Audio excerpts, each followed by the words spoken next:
सर्वप्रथम सर्वांना क्रांतिकारी जय लवजी। आज अहिल्यानगर जिल्ह्याच्या वतीने जे काही आमचे मित्रबंधू आहेत माननीय श्री दादाभाऊ लोखंडे यांचा आज उपोषणाचा तिसरा दिवस की ज्या काही त्यांच्या प्रमुख मागण्या आहेत, छोट्या छोट्या मागण्या आहेत, त्यांनी या अगोदर पण एकदा एक उपोषण केलेलं आहे, परंतु या प्रशासनाला झोप आल्यासारखी आज कुठलंही प्रशासन दखल घेत नाही। जी काही त्यांची प्रमुख मागणी आहे की लाटेआळीमध्ये आणि इंदिरानगरमध्ये लवकरात लवकर लोकशाहीर अण्णाभाऊ साठेंच्या नावाने एक वेस बांधण्यात यावी।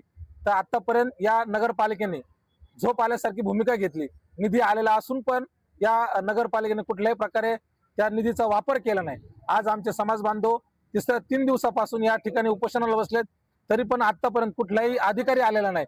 म्हणून आम्ही एक लवजी शक्ती सेनेच्या वतीने नगर जिल्ह्याच्या वतीने एक ग्वाही देतो की जर 2 दिवसामध्ये लवकरात लवकर यांनी निर्णय घेतला नाही तर आम्ही या 17 कमानीच्या पुलावरती रस्ता रोको करून जे काही पुढली काही हानी होईल, जर त्याला कुठल्या वेगळ्या प्रकारचं वळण लागलं तर संपूर्ण जबाबदारी ही प्रशासनाची असेल।